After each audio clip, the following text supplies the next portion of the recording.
محترم ناظرین السلام علیکم۔ میری آج کی ویڈیو کا عنوان ہے محمد بن قاسم۔ محمد بن قاسم کا پورا نام عماد الدین محمد بن قاسم تھا۔ 31 دسمبر 695 کو پیدا ہوئے۔ حجاج بن یوسف کے بھتیجے تھے۔ 17 سال کی عمر میں سندھ کو فتح کر کے اسلام کو متعارف کرایا۔ ان کو اس عظیم فتح کے بعد ہندوستان اور پاکستان کے مسلمانوں میں ایک مدیح کا اعزاز حاصل ہے، اس لیے سندھ کو باب الاسلام کہا جاتا ہے۔ سندھ پر مسلمانوں کے حملے کا سبب اس دور میں عرب تاجر خلیج فارس اور بحر عرب کے راستے دور دور تک مال تجارت لے جایا کرتے تھے۔ ان تاجروں میں سے اکثر ان ممالک ہی میں آباد ہو گئے تھے۔ جزیرہ سرندیپ لنکا میں مقیم بعض عرب تاجروں کا انتقال ہو گیا۔ ان عرب تاجروں کے اہل و عیال کو ایک جہاز کے ذریعے واپس بھیجا گیا۔ ان کے پاس قیمتی تحائف بھی تھے۔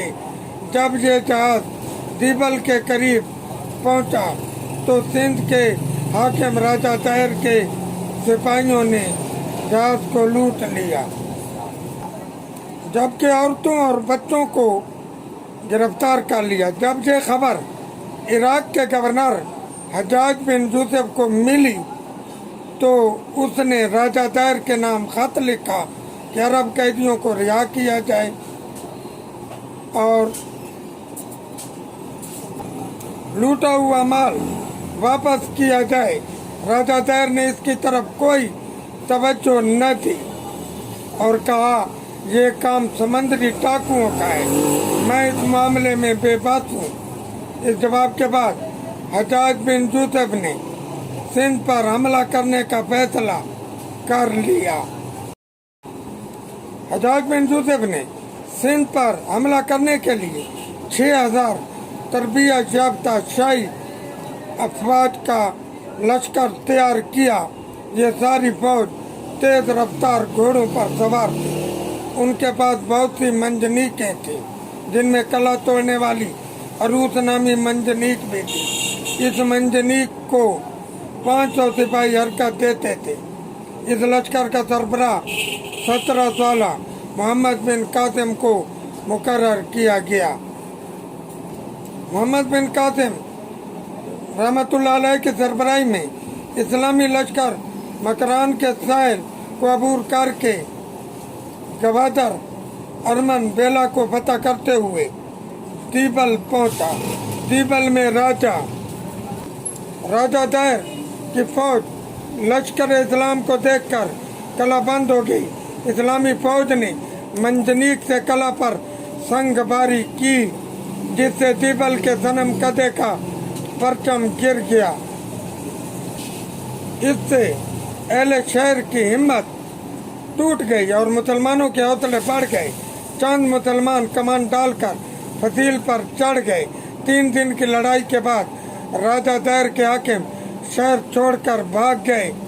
دیبل کی فتح کے بعد محمد بن قاسم نے تقریر کی اور کہا کسی کو قیدی نہ بنایا جائے گا، غیر مسلموں سے رواداری کا سلوک کیا جائے گا، مندروں کی بے حرمتی نہیں کی جائے گی۔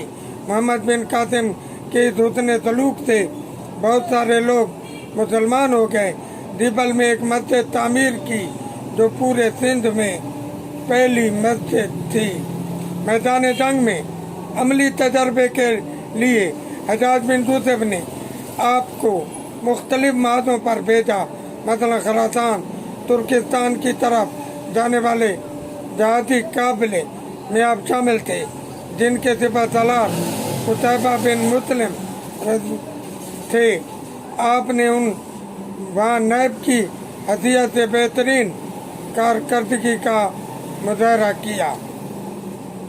محمد بن قاسم راجہ طاہر سے لڑنا نہیں چاہتے تھے، بلکہ اسے مطیع بنانا چاہتے تھے۔ انہوں نے راجہ طاہر کے پاس ارور میں ایک وفد بھیجا کہ مصالحت پر آمادہ کیا جائے، لیکن راجہ طاہر نے کہا کہ اب فیصلہ تلوار سے ہوگا۔ اس کے بعد راجہ طاہر اور محمد بن قاسم رحمۃ اللہ علیہ کے لشکر آمنے سامنے ہو گئے۔ راجہ طاہر کی فوج میں پہلی صفوں میں ہاتھیوں کی تعداد تھی، پھر 10,000 سوار اور 30,000 پیدل فوج تھی۔ راجہ طاہر کا ایک سفید ہاتھی تھا جس پر وہ سوار تھا۔ فریقین میں خون ریز جنگ ہوئی۔ مسلمانوں نے کسی طریقے سے ہاتھیوں پر آگ برسانا شروع کر دی۔ ہاتھی آگ سے ڈر کر بھاگے اور اپنی فوج کو رونقتے ہوئے چلے گئے۔ راجہ طاہر کا ہاتھی بھی بھاگ کر ندی کی طرف گیا، لیکن دلدل میں پھنس گیا۔ اس طرح مسلمانوں کو فتح نصیب ہوئی۔ اس کے بعد محمد بن قاسم برہمن آباد اور ملتان کے علاقوں کو فتح کیا۔ اموی خلیفہ ولید بن عبد الملک کے انتقال کے بعد اس کا بھائی سلیمان بن عبد الملک جانشین مقرر ہوا۔ وہ حجاج بن یوسف کا دشمن تھا، اس لیے اس نے محمد بن قاسم کو سندھ سے واپس بلا لیا اور حجاج کے خاندان سے عداوت کا بدلہ لیتے ہوئے محمد بن قاسم کو اس خاندان کا فرد سمجھتے ہوئے تمام خدمات کو یکسر نظر انداز کرتے ہوئے عذاب کا نشانہ بنایا۔ محمد بن قاسم کو واسط کے قید خانے میں قید کر دیا گیا اور شدید اذیتوں میں مبتلا کر دیا گیا۔ ان اذیتوں کی وجہ سے 7 ماہ کے بعد صعوبتیں برداشت کرتے ہوئے محمد بن قاسم 715 عیسوی میں فوت ہو گیا۔ اللہ تعالیٰ سے دعا ہے کہ اللہ تعالیٰ ہمیں ان نیک لوگوں کے نقش قدم پر چلنے کی توفیق عطا فرمائے۔ وما علینا الا البلاغ المبین۔